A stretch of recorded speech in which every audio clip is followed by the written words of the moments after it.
Assalamualaikum, salam sejahtera, salam Malaysia. Saya Muhammad Ghazli bin Faizal daripada SMK LK Division ke-6.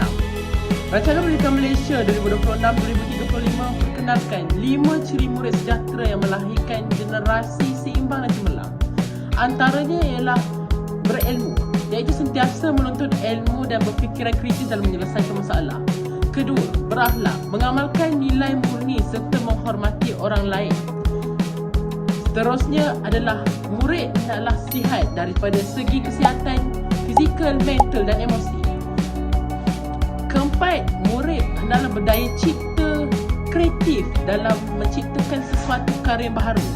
Kelima, murid hendaklah berdaya tahan dan cekal dalam menghadapi cabaran dan tidak mudah putus asa. Impaknya kepada warga sekolah ialah mempunyai persekitaran dan pembelajaran yang lebih positif, melahirkan murid yang lebih disiplin, guru yang lebih bersemangat serta hubungan yang harmoni antara sekolah dan komuniti. Kesimpulannya, 5 ciri murid sejahtera menjadi panduan penting dalam membentuk generasi masa depan yang berkualiti, berakhlak mulia dan mampu menyumbang kepada negara. Sekian, terima kasih.